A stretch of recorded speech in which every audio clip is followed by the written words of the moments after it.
वाली हैं अलग अलग तरीके से। तो इन सारी चीज़ों पे जो नए स्टूडेंट्स हैं उनको भी बहुत कोशिश करनी चाहिए। जब तक ये सब सिमटेगा 2019 लाइन में होगा। तमाम सारी और वैकेंसीज अगर अदर देन एसएससी ये सब क्यू में है, तो ये आने वाला 2019 आपके लिए एक बड़ी अपॉर्चुनिटी लेकर आएगा आपके जॉब के पॉइंट ऑफ व्यू से। तो इन सभी चीज़ों में जो सबसे इम्पोर्टेंट चीज़ है वो ये है कि क्या आप इन सारी अपॉर्चुनिटीज़ के लिए तैयार हैं या नहीं। तो अभी तक ये जो छुट्टियों का सिलसिला था इतने दिनों तक, वो सब अब ख़त्म हो रहा है। तो एक बार फिर से आप सबको लग जाना चाहिए अपनी सारी प्रिपरेशन में, अपने मोटिव की तरफ। तो चलिए अपनी बात हम शुरू करते हैं। हम क्या बात कर रहे थे आपसे पिछली क्लास में?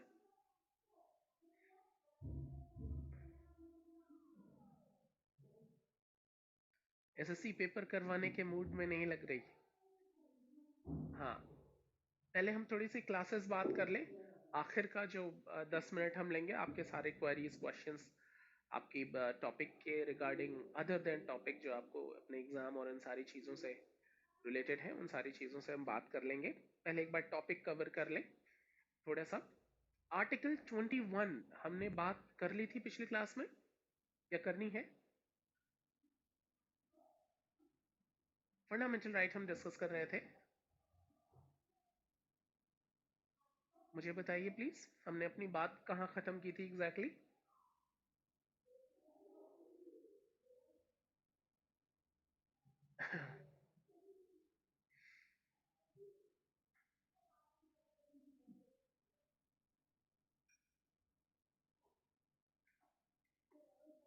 कृष्णकांत जी 21, अच्छा करनी है, 21 करनी है अभी, ओके।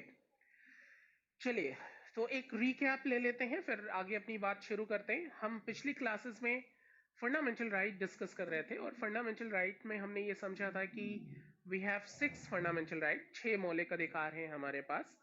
और शुरुआत में 7 थे, उनमें से एक राइट टू प्रॉपर्टी, संपत्ति का अधिकार, उसको निकाल दिया गया 1978 में 44th अमेंडमेंट के थ्रू, उसको निकाल दिया गया। और फिर अब 6 फंडामेंटल राइट बचे हैं जिनमें हमने एक राइट टू इक्वलिटी आर्टिकल 14 से 18 तक, ये पिछली क्लास में डिस्कस कर लिया था।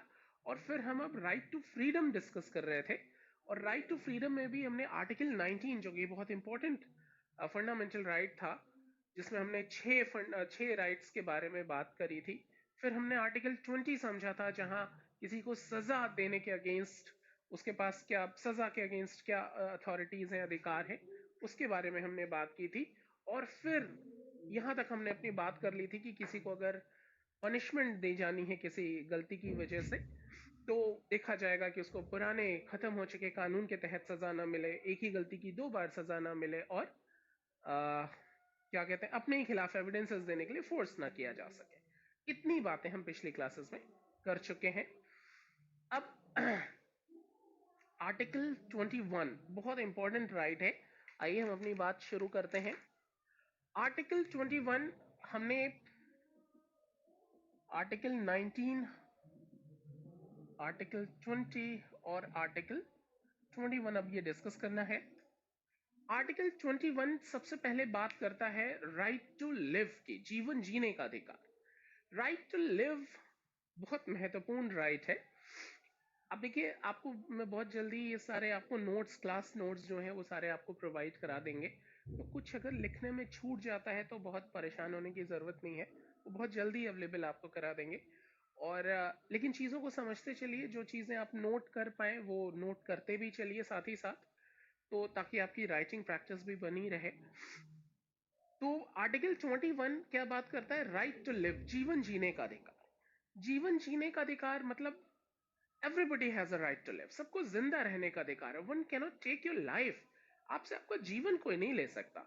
One can take your life only with the procedure of law, आपसे आपका जीवन केवल कानूनी प्रक्रिया के माध्यम से लिया जा सकता है, जैसे फांसी दे दी जाती है। Otherwise there is no other way to take your life, आपसे आपका जीवन कोई नहीं ले सकता। जीवन ही ले लिया तो फिर बचा क्या? Everybody has a right to live, सबको जिंदा रहने का अधिकार है। तो आर्टिकल 21 बात करता है राइट टू लिव, जिंदा रहने के अधिकार की बात करता है। लेकिन क्या हुआ, ये 1978 की बात है लगभग, ये मेनका गांधी जी वो विदेश जा रही थी, उनको जाने नहीं दिया गया, उनका पासपोर्ट जब्त कर लिया गया। वो नाराज हो गई, सुप्रीम कोर्ट चली गई। सुप्रीम कोर्ट में जाके उन्होंने कहा कि साहब ये तो मेरे फंडामेंटल राइट का वॉलेशन है और ये मेरे आर्टिकल 21 का वॉलेशन है। तो पासपोर्ट जब्त कर लिया, 21 का वॉलेशन कैसे हो सकता है? तो पासपोर्ट जब्त हो जाएगा, कोई मर जाएगा क्या? लेकिन फिर भी सुप्रीम कोर्ट ने डिसीजन दिया और उनके फेवर में डिसीजन दिया। और क्या कहा सुप्रीम कोर्ट ने? सुप्रीम कोर्ट ने कहा कि राइट टू लिव का मतलब केवल ये नहीं कि आपको कमरे में बंद करके खाना पीना दे रहे हैं, कह रहे हैं जिंदा तो है। जिंदा रहने का मतलब एक गरिमा में जीवन, एक ऐसा जीवन जिस पर आप गर्व कर सके, एक स्वतंत्रता पूर्वक जीवन जीने से है। तो उसी मेनका गांधी केस में आर्टिकल 21 को सुप्रीम कोर्ट ने इंटरप्रेट किया, उसकी व्याख्या की और क्या कहा? कहा कि right to live means live with liberty and live with dignity. तो असल में आर्टिकल 21 क्या कहता है? Right to live but live with liberty and live with dignity. जीवन जीने का अधिकार है, लेकिन एक गरिमापूर्ण जीवन, एक ऐसा जीवन जिस पर आप गर्व कर सकें, और एक स्वतंत्रता पूर्वक जीवन जीने का अधिकार है। जैसे ही सुप्रीम कोर्ट ने ये डिसीजन दिया, कि ये एक्सप्लेनेशन दी, इंटरप्रिटेशन दी, तुरंत उसके बाद से ही ये आर्टिकल 21 अपने आप को एक्सपेंड करता जा रहा है। लगातार इसमें अलग अलग चीजें बढ़ती जा रही हैं, अलग अलग चीजें इन्वॉल्व होती जा रही हैं। हर वो चीज जो आपके जीवन को गरिमा में बनाने से रोकता है, इस आर्टिकल का वोलेशन करता है। ये आर्टिकल लगातार अपने आप को एक्सपेंड कर रहा है। आप देखिए, शहरों से तमाम सारी फैक्ट्रियों को निकाल के शहरों के बाहर कर दिया गया, अलग से इंडस्ट्रियल एरियाज बनाए जाने लगे ताकि फैक्ट्रियों के होने वाले पोल्यूशन से लोगों की जिंदगी हैरान परेशान ना हो। ठीक है, तेज हॉर्न पे बैन लगा दिया, अगर रात में आप डीजे नहीं बजा सकते, ये सब 21 के तहत आता है। ठीक है, अभी देखिए कुछ दिनों पहले आप देखिए एक बहुत चर्चा में आया था कि राइट टू प्राइवेसी, निजता का अधिकार, क्या ये फंडामेंटल राइट है? ये एक डिस्कशन शुरू हो गया कि एक नया फंडामेंटल राइट जोड़ दिया। नहीं, ये कोई नया फंडामेंटल राइट जोड़ा नहीं गया। Right to privacy is your fundamental right under article 21। निजता का अधिकार भी आपका मौलिक अधिकार है। ठीक है, आर्टिकल 21 के तहत। आप देखिए, आप किसी शॉपिंग मॉल वगैरह में जाते होंगे तो शॉपिंग मॉल में तमाम जगह पे वो कोटेशंस लिखी होती हैं, you are under CCTV camera surveillance, आप कैमरे की निगरानी में हैं। ये केवल आपको डराने के लिए नहीं लिखा जाता कि आप चोरी वोरी मत करना देख रहे हैं। ये बाकायदा कानून है, ये लॉ है कि जहां कहीं भी कैमरास लगे होंगे आपको पता होना चाहिए कि आपको ऑब्जर्व किया जा रहा है। निजता, प्राइवेसी आपका फंडामेंटल राइट है, तो वो पहले से ही बता के रखते हैं कि इस जगह पे आपकी कहीं कोई प्राइवेसी नहीं है, तो बताना जरूरी है। आप देखिए, सड़कों पे भी जो गवर्नमेंट के कैमरे लगे, वहां भी बोर्ड लगा होता है और under CCTV camera surveillance. Lift में जाते हैं आप, उधर लगे होते हैं। ये सब प्राइवेसी एक्ट के तहत ही आते हैं। तो right to privacy is your fundamental right under which article 21। ठीक है, ये आर्टिकल लगातार लगातार अपने आप को एक्सपेंड कर रहा है। और चूंकि ये आर्टिकल जिंदा रहने के अधिकार के बारे में बात करता है, इसीलिए 2002 में एक नया अमेंडमेंट किया गया, 86 अमेंडमेंट। ये सब फैक्ट्स हैं, ये सब कुछ ऐसे पॉइंट्स हैं जो आपको हमेशा याद रखने चाहिए। सवाल पूछे गए हैं, कई बार पूछे जाने की पॉसिबिलिटीज बनी रहती है। क्या बताया मैंने आपको? 2002 में एक 86 अमेंडमेंट किया गया कॉन्स्टिट्यूशन में, और इसके तहत एक नया आर्टिकल जोड़ दिया गया, आर्टिकल 21A। और इस 21A के तहत राइट टू एजुकेशन,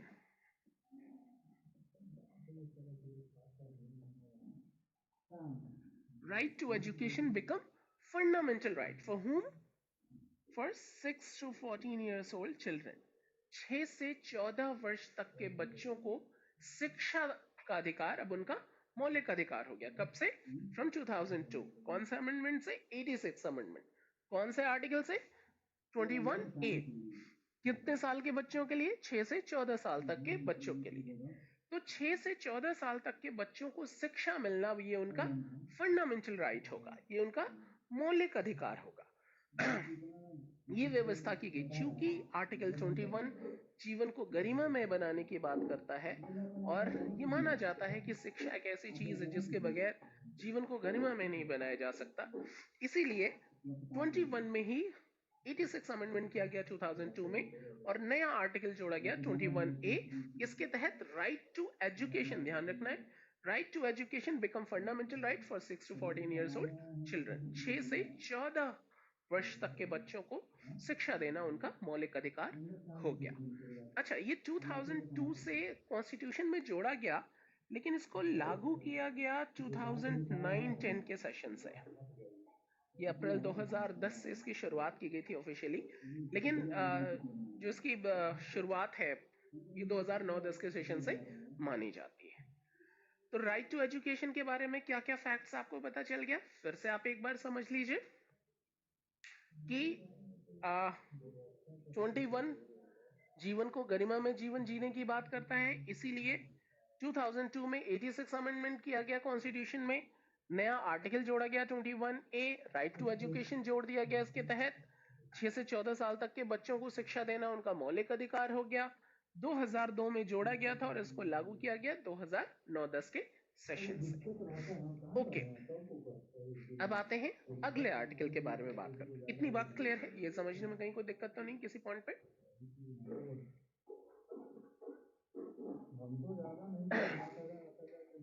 ओके, चलिए आर्टिकल 22। आर्टिकल 22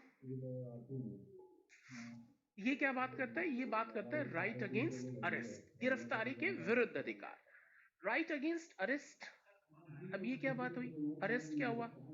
गिरफ्तारी। अब देखिए, गिरफ्तारी दो तरीके की होती है। एक गिरफ्तारी होती है कि आपने कोई क्राइम कमिट किया, आपने कोई गलती की, पुलिस आपको अरेस्ट करके लेके जाती है, ऐसे में आपका आर्टिकल 20 एक्टिव हो जाता है। वो आपने समझा है गलती की 2 बार सजा नहीं, पुराने कानून के तहत सजा नहीं, आपने समझा है। कई बार क्या होता है कि आपने अपनी इमेज ऐसी बनाई होती है अपनी मेहनत लगन से अपने इलाके में कि कहीं कुछ भी होता है पुलिस आप ही को अरेस्ट करती है। तो अगर आपने ऐसी इमेज बनाई, अभी आपने कुछ किया नहीं है, ठीक है, पुलिस शक के बिना पर ले आती कि ये तो हो गई। तो चाहे आपकी इमेज चाहे जैसी हो, आप हैं कौन? सिटीजन ऑफ इंडिया, ठीक है, तो आप भारत के नागरिक हैं, तो ऐसे में भी आपके पास कुछ अधिकार होते हैं। आर्टिकल 22 उन्हीं अधिकारों के बारे में बात करता है। तो ये क्या बात करता है? ये भी 3 अधिकार बात करते हैं। एक बार आप लिख लीजिए छोटा छोटा सा, फिर उसको डिस्कस कर लेते हैं। आर्टिकल 22 क्या बात करता है? सबसे पहले ये कहता है right, police will give the reason to arrest. Police will give the reason to arrest. Police गिरफ्तारी का कारण बताएगी। Police will give the reason to arrest, गिरफ्तारी का कारण बताएगी। यहां पायस जी ने पूछा है कि ये ये 2002 में बनाया और 2009-10 में लागू किया, इतना टाइम क्यों लग गया?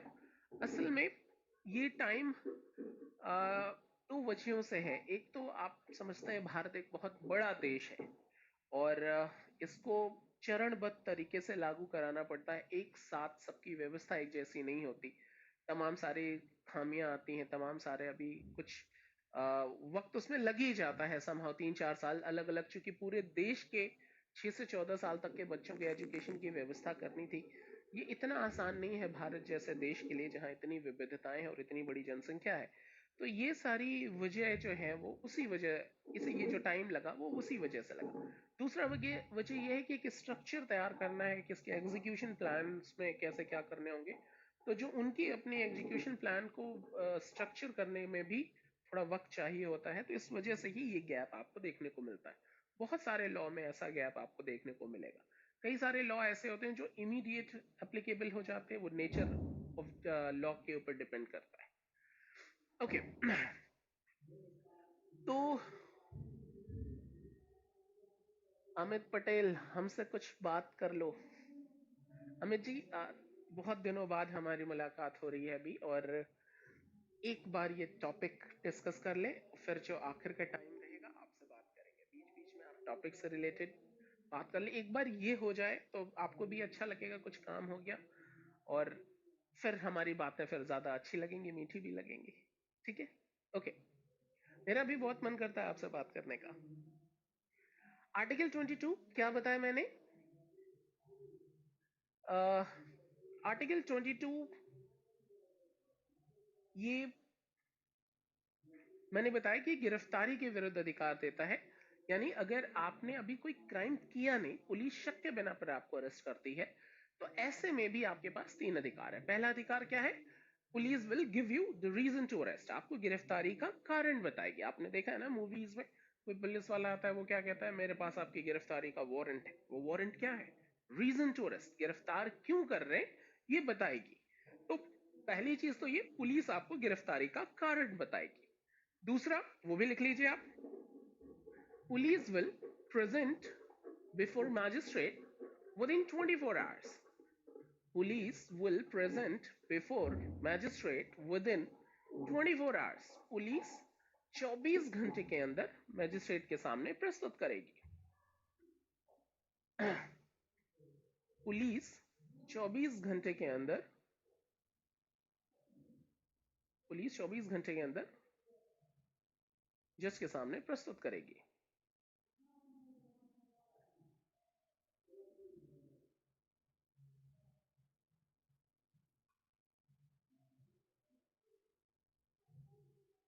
हिमांशु जी, आप अपना सवाल रखे रहिए, अभी बात कर लेंगे इसके ऊपर भी।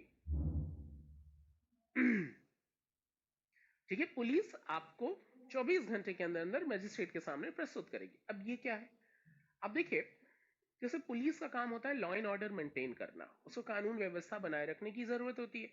कानून व्यवस्था बनाए रखने की जरूरत होती है, तो कई बार पुलिस को दुर्घटना होने से पहले उसको रोकने की के लिए एक्शन लेने की जरूरत होती है। दुर्घटना हो गई, फिर काम किया तो क्या किया, पहले एक्शन लेने की जरूरत होती है। तो ऐसे में पुलिस के पास इस अधिकार का होना बहुत जरूरी है कि पुलिस किसी को शक के बिना पर अरेस्ट कर सके। तो शक के बिना पर अरेस्ट कर सके ताकि लॉ एंड ऑर्डर को मेंटेन किया जा सके।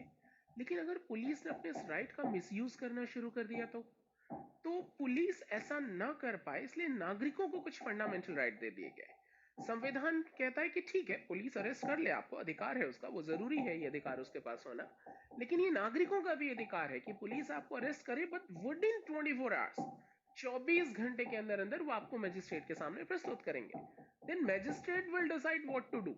मैजिस्ट्रेट फिर देखेगा कि क्या करना है, वो कहेगा, वो देखेगा सबूत, गवाह, सर्कमस्टांसेस।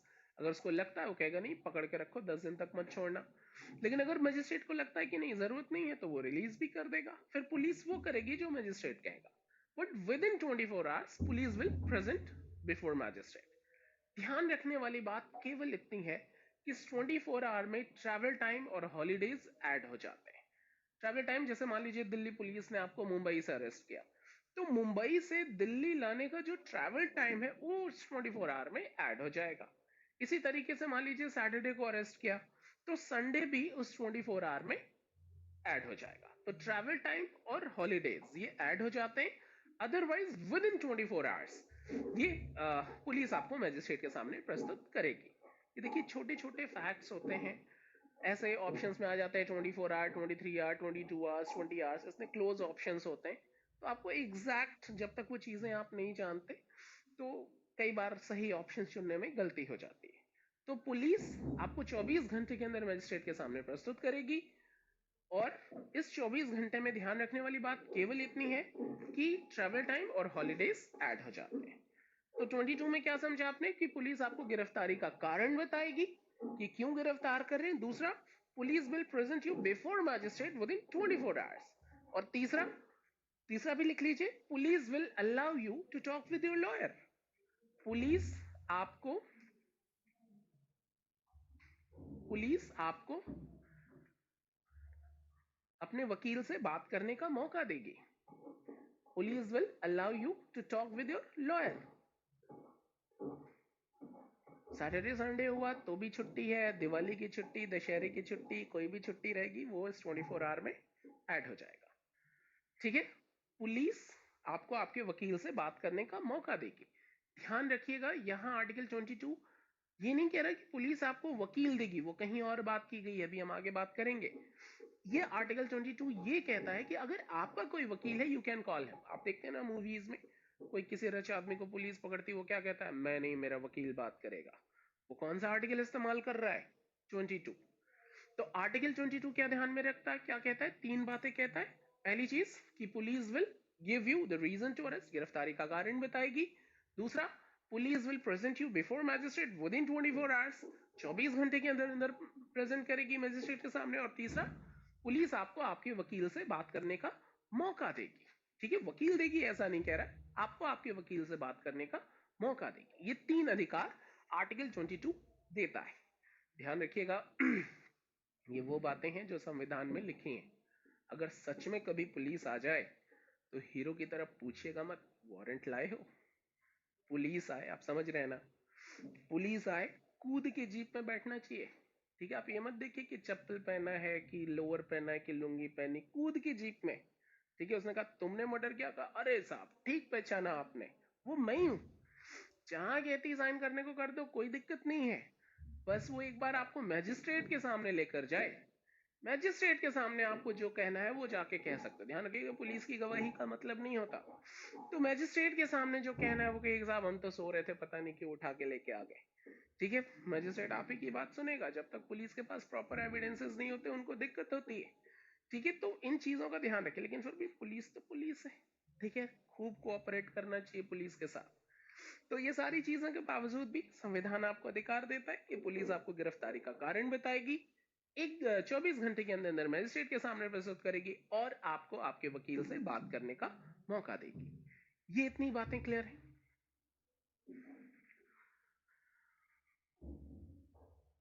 जी शिवांगी, अगर संडे भी जुड़ जाएगा तो 24 आवर से ज्यादा हो जाएगा। बिल्कुल ऐसा ही होगा। कई बार सैटरडे संडे भी जुड़ जाता है तो और ज्यादा हो जाता है। जैसे दिवाली जैसी छुट्टियां, 3-4 दिन की छुट्टी आ गई तो वो भी जुड़ जाएगा उसी 24 आवर्स में। वो बहुत स्पेशल केसेस में, बहुत ही स्पेशल केसेस में इन सब चीजों का ध्यान नहीं रखते। अदरवाइज नॉर्मली लॉ यही है। इतनी बातें क्लियर हैं? ये समझने में कहीं कोई दिक्कत तो नहीं किसी पॉइंट पे? आगे बढ़े।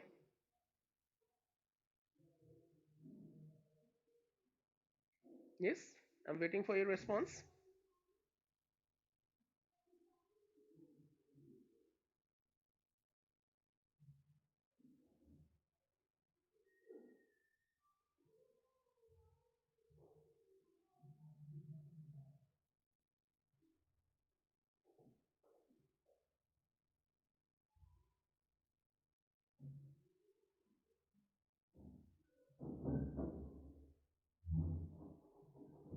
ओके, चलिए अब आ जाइए अगले फंडामेंटल राइट की तरफ बढ़ते हैं।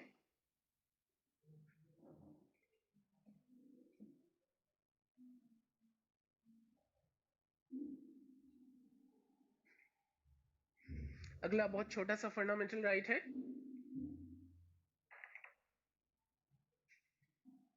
राइट राइट अगेंस्ट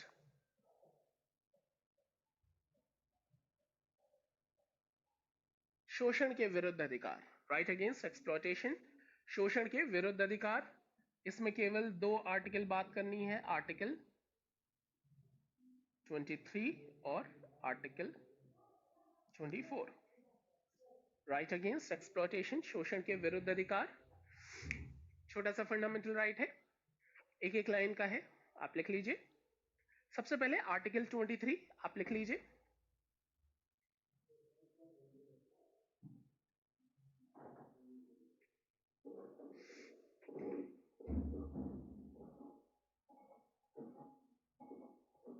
आप लोग के बहुत सारे सवाल बहुत मजेदार होते हैं। यस नमन, आपके सवाल ठीक है। पुलिस कई बार असली क्रिमिनल्स को अरेस्ट नहीं करती, लेकिन पुलिस को पता होता है। जी, ये सारे अलग डिस्कशन हो जाते हैं थोड़े। आर्टिकल 23 लिख लीजिए, लिख लीजिए। ये 2 चीजों को मना करता है, आसान भाषा में लिखे। ये कहता है prohibition of human trafficking, prohibition of human trafficking and forced labour, मानव व्यापार, मानव व्यापार एवं बलात्श्रम पर रोक होगी। बलात्श्रम मतलब जबरदस्ती काम कराना, बधुआ मजदूरी जिसको कहते हैं। Prohibition of human trafficking and forced labour. Prohibition of human trafficking and forced labour, मानव व्यापार एवं बलात्श्रम पर रोक होगी। तो दो चीजें हैं, इसको समझ लीजिए। पहले ह्यूमन ट्रैफिकिंग समझ लीजिए। ह्यूमन ट्रैफिकिंग जैसे पहले क्या होता था कि गुलाम खरीदे बेचे जाते थे। अभी आर्टिकल 23 क्या कहता है कि किसी इंसान को खरीदा बेचा नहीं जा सकता, ना ही उसको खरीदा जा सकता है, ना ही उसको बेचा जा सकता है। ऐसा क्यों है? अब देखिए, इंसान को खरीदा बेचा क्यों नहीं जा सकता? क्योंकि जैसे ही आप कोई चीज खरीदते हैं आपको वैल्यू फॉर मनी चाहिए होता है, नहीं? वैल्यू फॉर मनी चाहिए होता है। आप कोई भी चीज आप खरीदें तो आपको लगता है कि यार आपने एक पंखा खरीदा तो भी आप चाहेंगे कि स्विच ऑन करें तो वो चले, क्योंकि अगर वो नहीं चला तो आपको ये लगेगा कि आपका पैसा वेस्ट हो गया, आप ठगे गए। तो हर जगह आपको वैल्यू फॉर मनी चाहिए होती है। ऐसे में अगर आपने किसी इंसान को खरीद लिया तो आपकी नजर में फिर वो रोबोट है, फिर आप चाहेंगे आप जब जो कमांड्स दें वो करे। आपको कोई फर्क नहीं पड़ता, उसके अपने लिमिटेशंस हैं, वो भी ह्यूमन बीइंग है, उसके अपने इमोशंस हैं, उसकी अपनी तबीयत हो सकती है। आपके लिए इन सब चीजों का फिर मतलब नहीं रहा। आपने कहा और वो करे। तो ऐसे में उसकी तमाम सारी ह्यूमन डिग्निटी का वॉलेशन हो जाता है, उसके अपने फंडामेंटल राइट्स हैं उसका वॉलेशन हो जाता है। ये ठीक नहीं है। तो आर्टिकल 23 किसी भी तरीके की इंसानी खरीद फरोख्त को मना करता है। आप किसी इंसान को खरीद बेच नहीं सकते। इसी आर्टिकल के तहत आपसे सवाल भी पूछा गया आपके एग्जाम में कि prostitution is ban in India under which article. कौन से अनुच्छेद के तहत वेश्यावृत्ति पर रोक लगाई गई है? आर्टिकल 23। सुप्रीम कोर्ट ने यह माना है कि वेश्यावृत्ति को भी उसने ह्यूमन ट्रैफिकिंग में कंसीडर किया है कि आप फॉर अ टाइम बीइंग किसी महिला को खरीदते हैं। इस बात से कोई फर्क नहीं पड़ता कि उसमें उसकी मर्जी शामिल है या नहीं शामिल है। तो ये माना जाएगा ऐसे ऐसी जिंदगी पर उस पेशे में उसकी तमाम सारी ह्यूमन डिग्निटी का वॉल्यूशन है, उसकी वुमन डिग्निटी का वॉल्यूशन है। एटलीस्ट ऐसी जिंदगी पर वो गर्व तो नहीं कर सकती। तो वेश्यावृत्ति को भी, प्रोस्टिट्यूशन को भी आर्टिकल 23 का वॉल्यूशन माना जाता है, ह्यूमन ट्रैफिकिंग कंसीडर किया जाता है। फिर आपके मन में सवाल आ सकता है साहब बहुत सारी जगहों पे तो ये खुलेआम चलता है। हाँ, वो गलत है। करप्शन, लोगों में अवेयरनेस की कमी, इन सब बातों के लिए जिम्मेदार है। लेकिन अगर आप पूछेंगे क्या वो फंडामेंटल राइट के अंदर आता है? नहीं, वो फंडामेंटल राइट का वॉल्यूशन है। कौन से आर्टिकल का? 23। तो आर्टिकल 23 का जो सबसे पहला पार्ट है वो क्या है कि आप किसी इंसान को खरीद बेच नहीं सकते। और इसका जो दूसरा पार्ट है फोर्स लेबर पे बैन। फोर्स लेबर जबरदस्ती काम, जैसे पहले जमींदार लोग बधुआ मजदूरी कराया करते थे, जबरदस्ती काम कराया करते थे। अभी किसी भी इंसान से ऐसा नहीं कराया जा सकता, किसी से उसकी मर्जी के बगैर काम नहीं कराया जा सकता।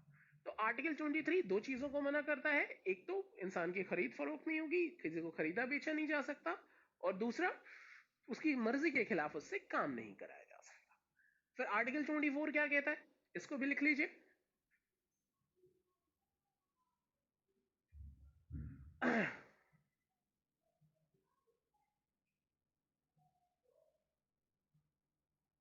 आदित्य, दिल्ली में लीगल है प्रोस्टिट्यूशन? नहीं, बिल्कुल लीगल नहीं है। जहां कहीं भी आप सुनते हैं वो सब इलीगल है।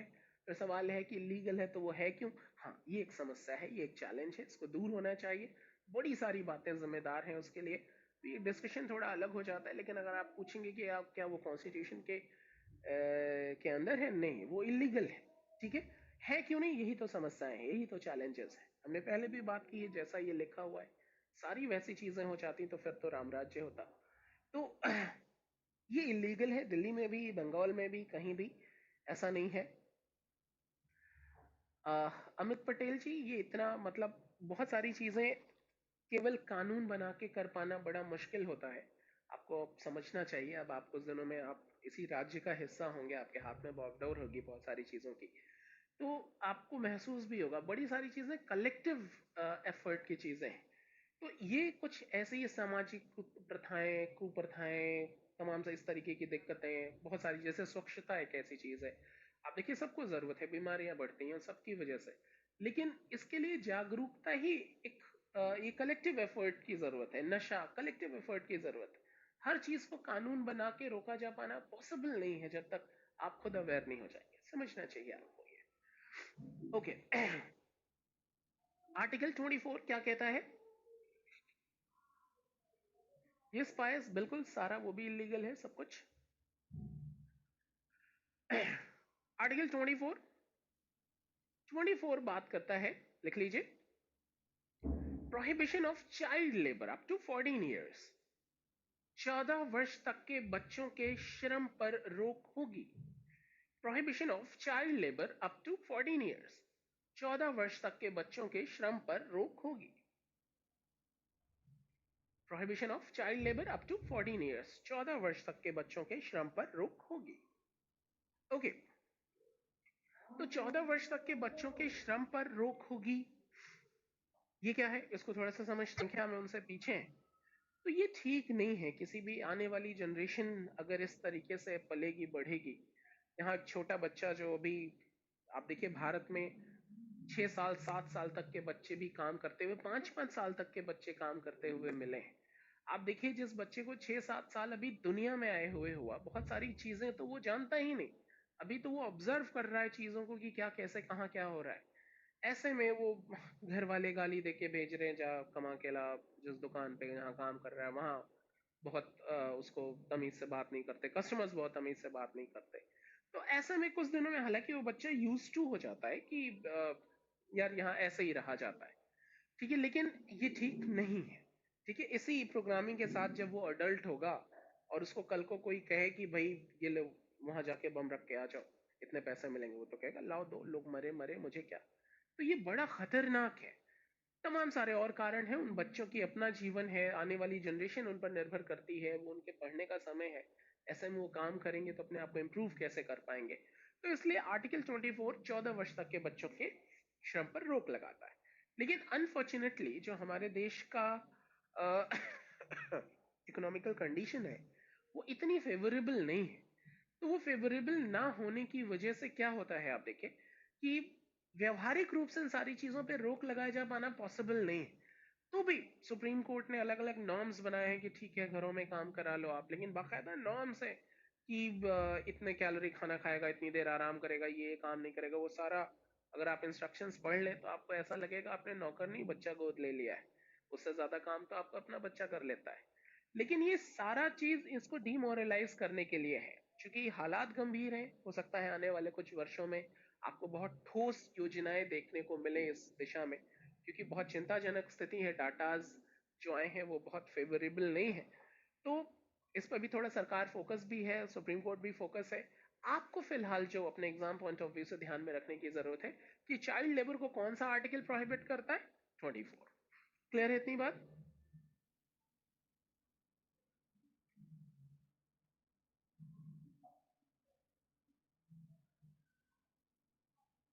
इस आर्टिकल के हिसाब से टप्पू चाइल्ड लेबर का शिकार है। ये कौन है, नमन?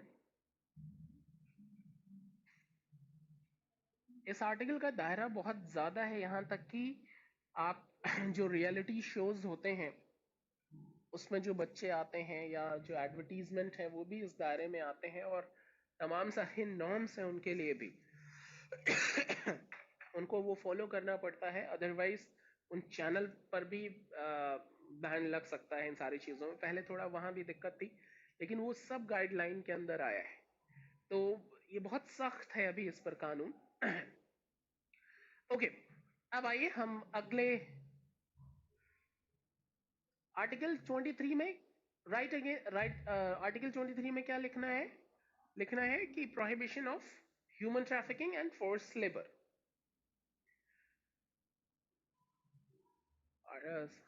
लिख लिया? Prohibition of human trafficking and force labour, मानव व्यापार एवं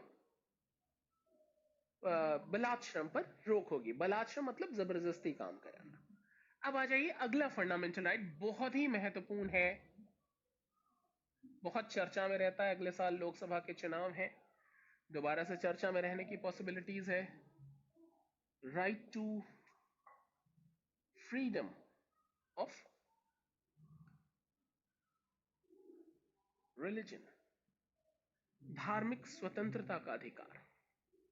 right to freedom of religion, धार्मिक स्वतंत्रता का अधिकार। तो right to freedom of religion, धार्मिक स्वतंत्रता का अधिकार, इसमें हमको बात करनी है आर्टिकल 25 से लेकर 28 तक। लेकिन हम इन आर्टिकल्स पे बात करें उसके पहले मुझे आप बताइए, what do you think, what is religion, why religion, what is religion नहीं, why religion is important, what do you think religion is important for you, personally for you? क्या धर्म आपके लिए महत्वपूर्ण है? yes I'm asking, क्या धर्म आपके लिए महत्वपूर्ण है व्यक्तिगत आपके लिए? I'm not asking the benefits of religion, the drawbacks of religion, क्या challenges हैं, क्या परेशान, नहीं वो नहीं, for you personally, for you religion is important or not? yes tell me.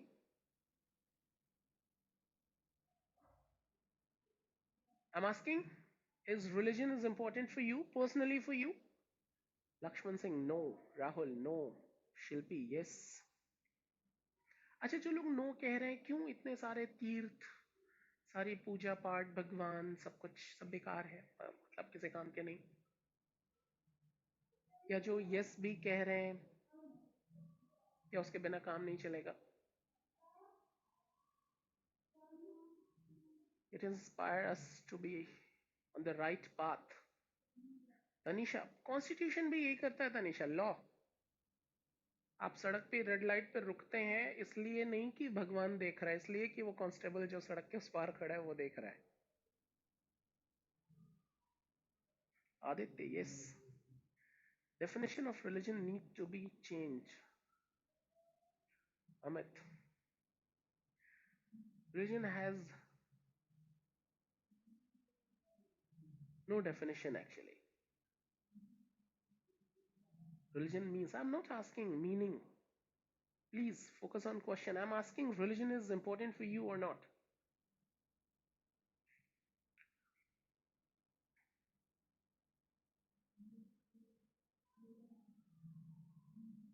भगवान को मैं भी मानता हूँ, नमन।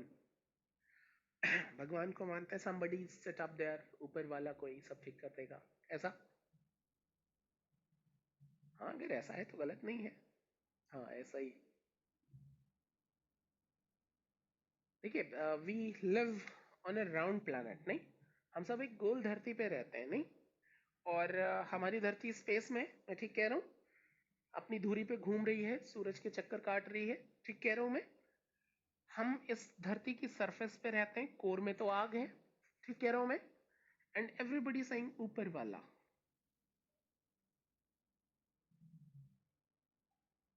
अच्छा, आपका ऊपर वाला जो सुबह 7 बजे इधर है, शाम के 7 बजे तक इधर हो जाता है, स्पेस में तो कोई ऊपर नीचे दाएं बाएं है नहीं। Don't you think you are praying in a wrong direction? शायद आपकी प्रार्थनाएं नहीं सुनी जा रही। ओके चलिए, ये सब मैं आपको नास्तिक बनाने के लिए नहीं कह रहा, आपकी आस्थाएं हिलाने के लिए नहीं कह रहा, ये तो बस एक ऐसा ही क्वेश्चन था कि ये सवाल आप सबको एक यूथ होने के नाते भी आपको खुद से पूछना चाहिए कि if religion is important for you, why this is important, and if not, why this is not. ठीक है, तो एकदम से किसी कंक्लूजन पे पहुंचने से पहले आपके लिए, चूंकि you suppose to be a part of the system, तो आपके लिए बहुत जरूरी है कि आप इन चीजों को समझें।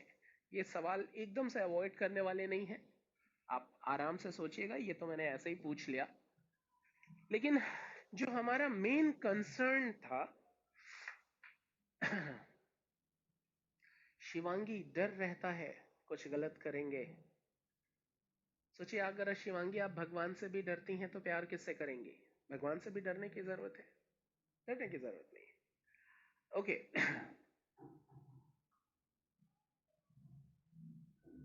मेरे माथे का तिलक बता रहा है कि मैं religious, I am not religious, ये अलग कहानी है।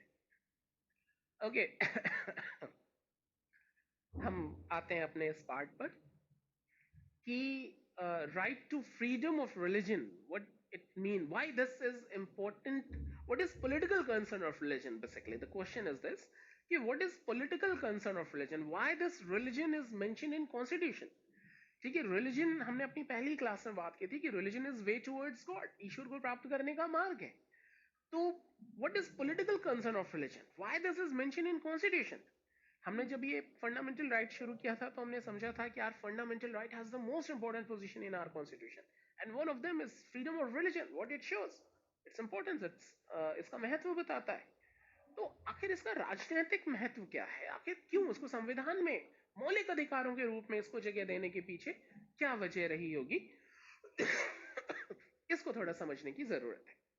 अब देखिए, पॉलिटिकल कंसर्न क्या है कि आप, हो सकता है कि आपकी बड़ी आस्था हो ईश्वर में, या आप बिल्कुल नहीं मानते, आप नास्तिक हैं सो कॉल्ड। हालांकि आस्तिक होना नास्तिक होना दोनों ही शब्द हैं, दोनों का ही कुछ मतलब नहीं है। आपके आस्तिक होने से आप ईश्वर के करीब नहीं हो जाते, आप नास्तिक होने से आप ईश्वर से दूर नहीं हो जाते। ईश्वर एक अलग स्टेट ऑफ माइंड है, उसको समझने के लिए एक अलग तरीके की तैयारी चाहिए।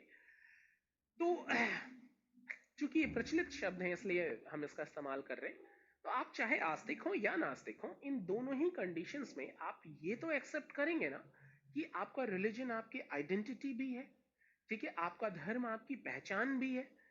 जैसे ही आप कहते हैं यस, वहीं से ये कॉन्स्टिट्यूशन शुरू हो जाता है। आप देखिए, आप भले ही आप जिस भी रिलीजन से हैं, कोई दूसरे रिलीजन का व्यक्ति अगर आपके रिलीजन के बारे में कोई बात कहता है, आप आस्तिक हो नास्तिक हो, आपको सुन के बुरा लगता है, ठीक है। तो ये सारी चीजें कहीं ना कहीं गड़बड़ है, इसको थोड़ा सा और समझिए। अब देखिए, we all live in a democratic country, हम एक लोकतांत्रिक देश में रहते हैं। आपके लिए ये सारी बातें समझनी बहुत जरूरी है, ये समझेंगे आपको और भी बड़ी सारी चीजें आपको समझ में आ जाएंगी। तो इसको थोड़ा सा समझना चाहिए आपको कि we all live in a democratic country, लोकतांत्रिक देश में रहते हैं। लोकतंत्र का मतलब होता है, जो व्यवहारिक मतलब है वो कि बहुमत का शासन हो, जैसा सब लोग चाहते हैं वैसा चले। जैसे इसी बैच में है, अगर मान लीजिए यहाँ 100 स्टूडेंट होते और 80 बैंकिंग के होते, 20 एसएससी के होते, तो क्लास ऑफ कोर्स बैंकिंग के हिसाब से चलती। इसको पलट दीजिए तो क्लास एसएससी के हिसाब से चलती। तो मेजोरिटी ने तो अपना काम कर लिया, तो रूल ऑफ मेजोरिटी। लेकिन आइडियल डेमोक्रेसी क्या है कि rule of majority but with the concern of minority, बहुसंख्यक मतलब बहुसंख्यकों का शासन हो, लेकिन अल्पसंख्यकों का भी ध्यान में रखते हुए समाज का आखिरी व्यक्ति है उसके भी डेवलपमेंट की बात होनी चाहिए। तो यहां कहीं ना कहीं ये सारी चीजें, अब ऐसे में हर आदमी अपनी संख्या बढ़ाने की बात सोचेगा, क्योंकि रूल ऑफ मेजोरिटी व्यवहार में जो है उसी के आधार पे काम होता है, रूल ऑफ मेजोरिटी। तो अपना शासन होना चाहिए कि आपके क्लास में अगर कम बच्चे हैं तो क्लासेस फिर मैनेजमेंट के हिसाब से चलेंगी, आपकी क्लासेस में बच्चे ज्यादा हैं तो क्लासेस बच्चों के हिसाब से चलेंगी, कौन सा टीचर पढ़ाएगा, क्या होगा, टाइमिंग क्या होगी।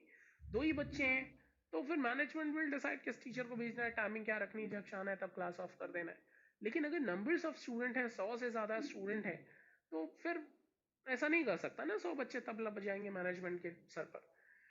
तो मान लिया कि 2 बच्चे हैं आपकी क्लास में, और आपको पता चले कि आपकी क्लास की टाइमिंग में एक दूसरा क्लास चलता है पड़ोस वाले हॉल में, बगल वाले हॉल में, उसमें एनडीए के बच्चे हैं। अब एनडीए के बच्चे हैं, आप लोग ब्रेक में छुट्टी में जाओगे, उन बच्चों से बात करोगे, यार तुम लोग एनडीए क्यों कर रहे हो, एनडीए करने से क्या होगा, मान लो नौकरी मिल भी गई, सिलेक्शन हो भी गया, तो क्या बनोगे, फौजी, ये कोई नौकरी है? कभी जंगल में पोस्टिंग, कभी पहाड़ पे कोई गोली वोली मार दे, बात अलग। सोचो जरा इनकम टैक्स इंस्पेक्टर के बारे में, ठीक है, फर्स्ट क्लास एयर कंडीशन कमरा होगा, 4 लोग नमस्ते करते रहेंगे, बाजार में लोग नमस्ते करेंगे, टेबल के ऊपर से भी कमाई, नीचे से भी कमाई, मौजा ही मौजा। अब ये सारी बातें आप उनको समझा रहे हो, क्यों समझा रहे हो? आप उन बच्चों का बहुत कल्याण चाहते हो, आप केवल इतना चाहते हो कि वो अपना एनडीए से ट्रांसफर करा लें एसएससी के बैच में, आपके बैच में, और आपकी बैच स्ट्रेंथ 102 हो जाए, आप अपना मनपसंद टाइमिंग ले आओ, मनपसंद टीचर्स ले आओ, क्लासेस आपके हिसाब से चले। आपको नहीं लगता देश में भी ऐसा ही हो रहा है? हर आदमी अपनी, एक आदमी आएगा जो आके आपसे कहेगा कि देखो ये जो देश है ना, ये कश्मीर से लेकर कन्याकुमारी तक ये हिंदुस्तान है, हिंदुस्तान, ठीक है, तुम लोग बाय डिफॉल्ट हिंदू हो, ठीक है, इस देश में जो भी रहता है वो हिंदू है, जो गैर हिंदू है वो कन्वर्टेड है, ठीक है, and this is the time to come back home, घर वापसी कर लो। वो क्या चाहता है? वो चाहता है रामचरितमानस और गीता की शिक्षाएं जन जन तक पहुंचे? नहीं, संख्या बढ़ानी है उसको। तो दूसरा वाला भी कम नहीं है, ठीक है, उसमें कोई मौलवी साहब इकट्ठा होंगे, वो 8-10 लड़कों को इकट्ठा किया और कहा कि हर मुसलमान को चाहिए कि अपनी जिंदगी में 10-10 काफिरों को मुसलमान बनाए, अगर सारे मुसलमानों ने ऐसा किया तो 5 साल में इंशाल्लाह हुकूमत हमारी होगी। हुकूमत होगी? ऐसे कैसे भाई, डेमोक्रेसी है, औरंगजेब का शासन नहीं है इधर, ठीक है, ये कैसे, क्या बोल रहे हो आप? तो इस तरीके की जो बातें हैं वो देश का माहौल कैसा क्या करेंगी। अच्छा वो क्या चाहता है, वो चाहता है कुरान और हदीस की शिक्षाएं जन जन तक पहुंचे, उसको भी संख्या बढ़ानी है। तो हम सब फौजें क्रिश्चियन, वो भी देख लीजिए, वो भी कम नहीं है, वो रूरल एरियाज, वो ट्राइबल एरियाज को चुनते हैं। ट्राइबल एरियाज, कोई गरीब भूखा प्यासा ट्राइब वहां बैठा हुआ है, परेशान हालात में, जाते हैं मुस्कुराते हैं उसके सामने खड़े हो जाते हैं, बहुत परेशान हो माई चाइल्ड, कोई दिक्कत कोई परेशानी, तो कहता है नहीं साहब खाना नहीं खाया 3 दिन से हमने। ठीक, तो कहा भगवान से क्यों नहीं मांगते, वो तो सबको देता है। ठीक है, कहा साहब सब ट्राई कर लिया, मंदिर मस्जिद सब not reachable, out of coverage area, कोई सुन ही नहीं रहा। तो फिर कहेगा ट्राई वंस जीसस। ठीक है, कर रोटी मिल जाएगी, ट्राई का क्या करना होगा, का चर्च में कैंडल जलानी होगी। कहेगा चलो चर्च में कैंडल जलाया, बाहर निकला, उसको एक पैकेट पादरी खाना पकड़ा देता है, ये लो ये अभी खा लो और ये दूसरा पैकेट ले जाओ बच्चों के लिए। ये तो सुन लिया जीसस ने, इतना फास्ट डिलीवरी, ये तो पिज्जा हट का नहीं, इधर चर्च कैंडल जलाई इधर खाना हाजिर, इतना तेज डिलीवरी का, ऐसा खाना रोज चाहिए का, अरे साहब बिल्कुल चाहिए का, रोज कैंडल जला पड़ेगा, अरे भाई आज ही जलवा लो 8-10 तो ऐसे नहीं, ट्रायल में जीसस एक ही दिन देते हैं। तो रोज जलाना है तो क्रिश्चियन होना पड़ेगा, तो कहेगा रोटी मिलेगी का, वो गारंटी, वो मुरारी भाई माइकल बन गए। तो आप देख रहे हैं वो सारी चीजें, हर आदमी खुश है, हर आदमी खुश है। वो कम लोग जो अपना अपना डाटा है यहाँ, ये कहते हैं रामलला हम आएंगे मंदिर वहीं बनाएंगे। अब देखिए रामलला टाट में, बट्टे सारे ठाट में, कोई प्रधानमंत्री कोई मुख्यमंत्री कोई राष्ट्रपति उपराष्ट्रपति, ये इमाम साहब जज सिक्योरिटी में चलते हैं। ठीक है, आप कभी देखिए इनको, आपको लगेगा शाहजहां ऐसे ही आते होंगे जामा मस्जिद में, पता नहीं, वो भी आते होंगे थोड़ा सर झुका के। ठीक है, इनके ऊपर फंड की बारिश हो रही है क्रिश्चियंस के ऊपर, हर आदमी खुश है। गर्दनें किसकी कट रही, आपकी। धर्म किसका खतरे में, आपका। चुनाव आता है थोड़ा और खतरे में हो जाता है, पता नहीं कैसे। तो ऐसे में चूंकि अगर माहौल ऐसा रहेगा तो ये बिल्कुल देश के लिए फेवरेबल नहीं है। तो कॉन्स्टिट्यूशन का रोल इसमें, चूंकि रिलीजन आपकी आइडेंटिटी भी है, तो इस आइडेंटिटी की न केवल सुरक्षा होनी चाहिए बल्कि इसकी इंप्रूवमेंट की भी बात होनी चाहिए, क्योंकि आइडेंटिटी बड़ी महत्वपूर्ण चीज होती है। आप अपना ही एग्जाम्पल लीजिए, आप देखिए आप छोटे बच्चे रहे होंगे तो आप बाजार में जाते होंगे अपने पिता के साथ, कोई खिलौना पसंद आ गया तो बस जिद करनी शुरू, बस चाहिए तो चाहिए, सड़क पे लेट गए। ठीक है, सारा बाजार सर पे उठा लिया, आपको कोई फर्क नहीं पड़ता था कि पिताजी के पास पैसे हैं नहीं है खरीद पाना, आपको पसंद आ गया आपको तो चाहिए। आज आज अगर पिताजी से 10 रुपए भी मांगने होते तो आप सोचते अरे यार खुद ही दे देते तो ठीक रहता, मांगना ना पड़े। क्या बदल गया आप दोनों के बीच, वही बाप वही बच्चा, क्या बदल गया आपके बीच में। असल में अब आपके बाद में एक सेल्फ आइडेंटिटी की जो रिकग्निशन आ गई है आपके अंदर, आप समझना एक सेल्फ रियलाइजेशन होना शुरू हो गया कि मैं भी कुछ हूं। ये बढ़ेगा धीरे धीरे धीरे। अभी आपको आपके दोस्त जैसे बात करते, फिर जैसे जैसे उम्र होगी सोचेंगे आप सोसाइटी में भी आपको ऑनर मिले, धीरे धीरे एक अपने होने का एहसास होना शुरू हो जाता है। इस पे चोट पहुंचती है तो सब कुछ खत्म होना शुरू हो जाता है। आप देखिए ज्यादातर रिश्ते जो भी हैं, चाहे वो बाप बेटों के बीच में हो, दो दोस्तों के बीच में हो, हस्बैंड वाइफ गर्लफ्रेंड बॉयफ्रेंड, भाइयों के बीच में, ये कि एक ने दूसरे की आइडेंटिटी का सम्मान नहीं किया, उसमें बड़ा सारे चेंजेस चाहते, तुम ऐसे हो तुम वैसे हो। आप गौर कीजिए हर वो आदमी आपको बहुत पसंद है जो आप जैसे आप हैं वैसे आपको एक्सेप्ट करता है। तो आइडेंटिटी का रोल बहुत ज्यादा है। चूंकि रिलीजन आपकी आइडेंटिटी भी है तो इस पर अगर चोट पहुंचती है तो बहुत सारी चीजें नुकसान में आती हैं। एक मिनट, यहाँ शायद कुछ सिग्नल की प्रॉब्लम हो रही है, जब मैं इसको ठीक कराता हूँ, एक मिनट।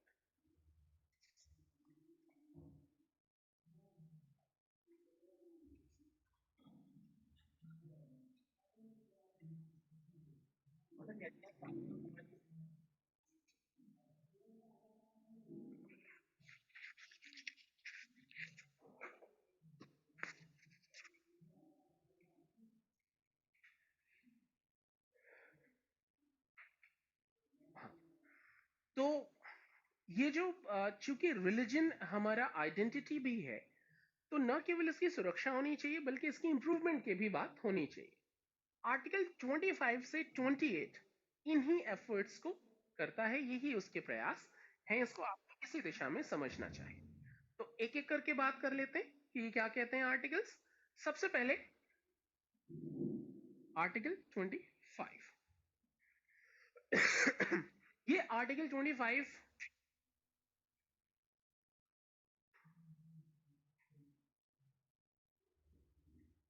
आर्टिकल 25 क्या कहते हैं? 3 बातें कहता है ये। आप इसको लिख लीजिए। ये कॉन्स्टिट्यूशन में एक ही सेंटेंस में लिखा हुआ है, लेकिन आप इसको 3 पॉइंट्स में लिख लीजिए, आपको याद करने में बहुत आसानी होगी। तो लिख लीजिए, सबसे पहले लिख लीजिए freedom to choose religion. Freedom to choose your religion, धर्म चुनने का अधिकार। फ्रीडम टू चूज रिलीजन, धर्म चुनने का अधिकार। Next,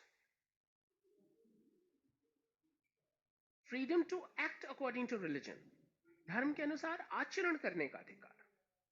freedom to act according to religion, freedom to act according to religion, धर्म के अनुसार आचरण करने का अधिकार। And the third one, freedom to propagate your religion, धर्म का प्रचार प्रसार करने का अधिकार। Freedom to propagate your religion, धर्म का प्रचार प्रसार करने का अधिकार।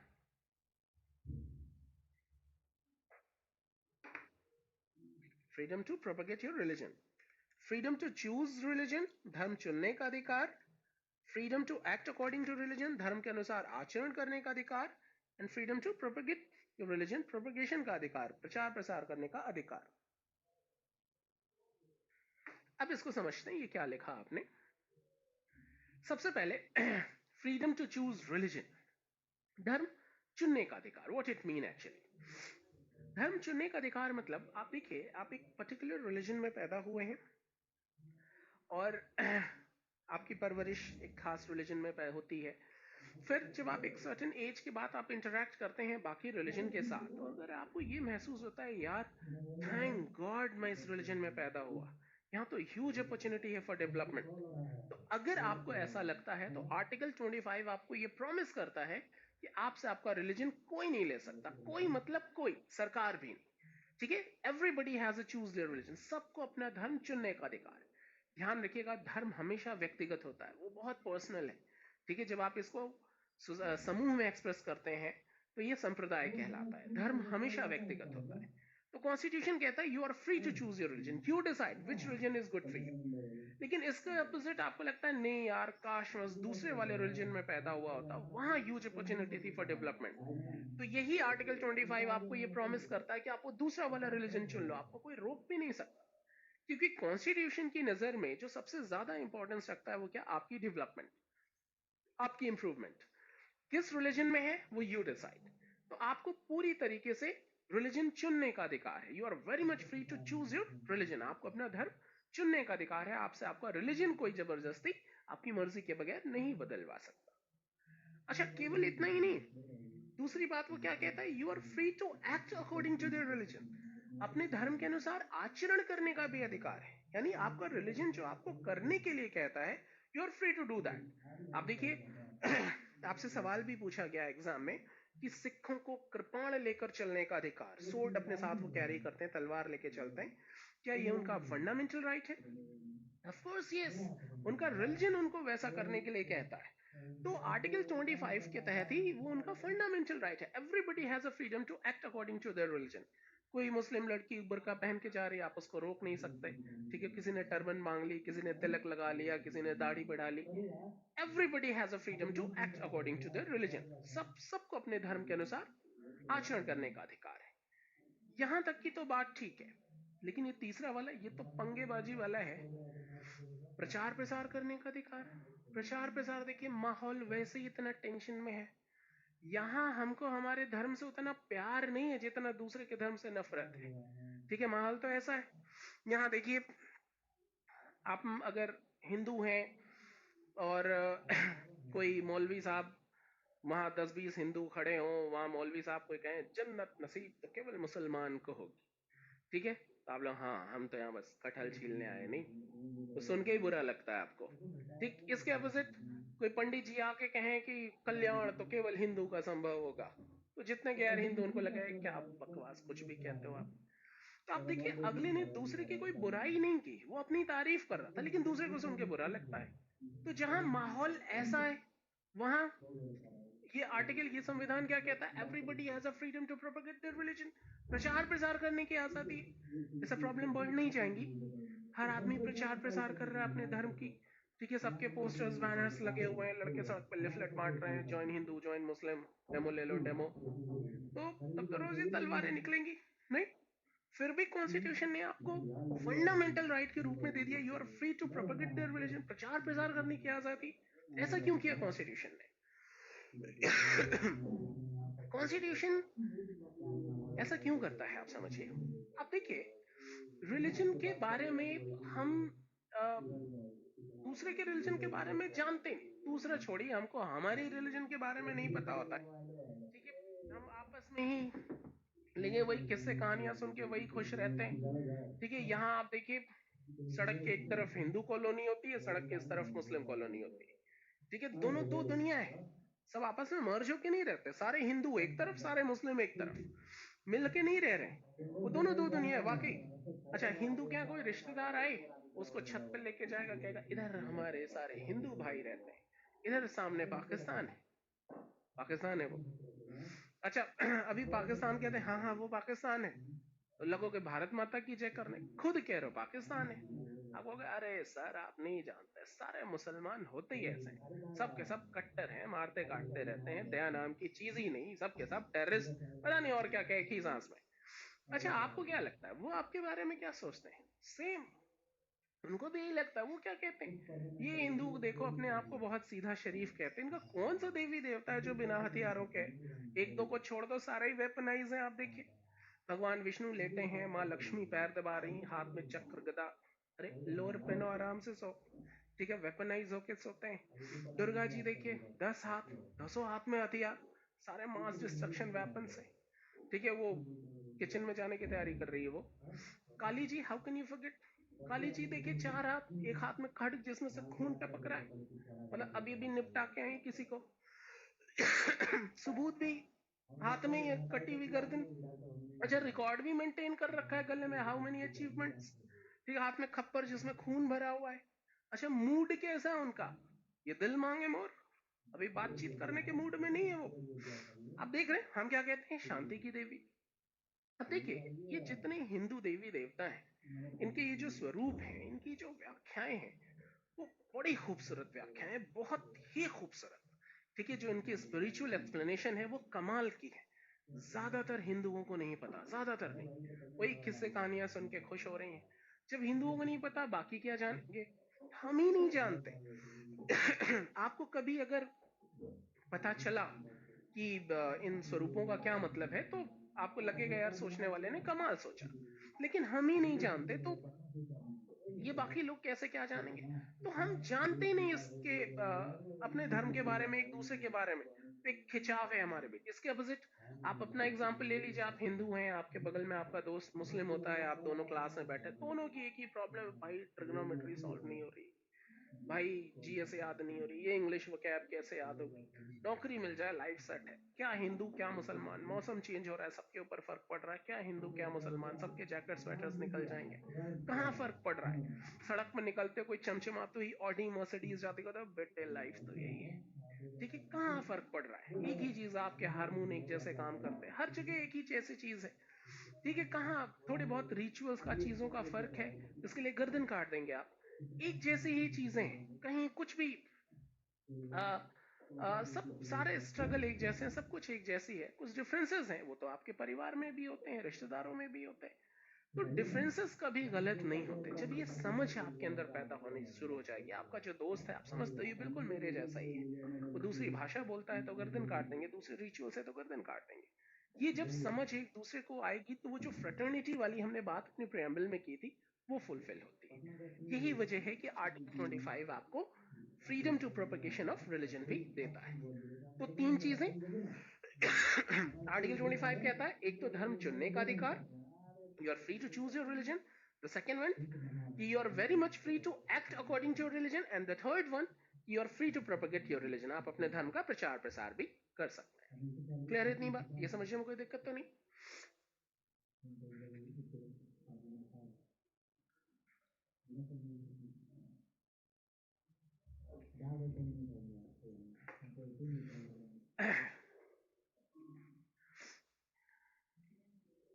अगला आर्टिकल 26।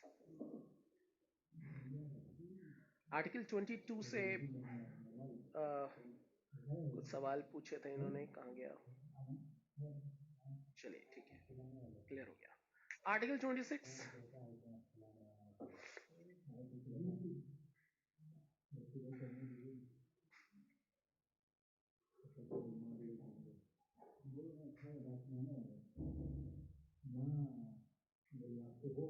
पायस कुमार जी कह रहे हैं कि ये सबरीमाला टेम्पल में एक्ट अकॉर्डिंग टू रिलीजन कहाँ हो रहा है? पायस जी, फिर बड़ी सारी चीजें समझने की जरूरत है।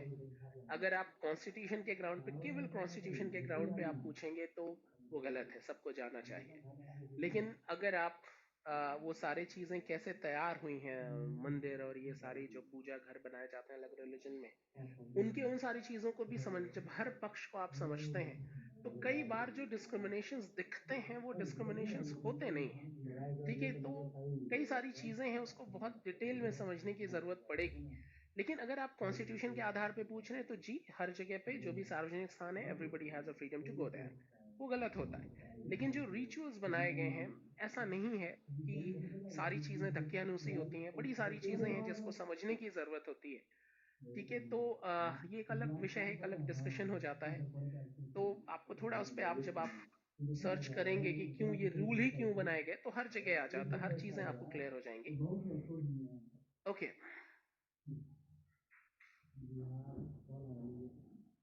नमन प्रताप सिंह जी कह रहे हैं मैं कैटेगरी को भी चेंज कर सकता हूँ क्या?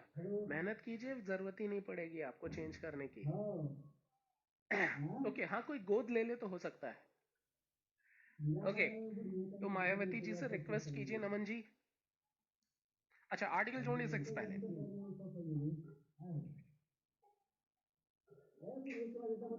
आर्टिकल 26 क्या कहता है? आर्टिकल 26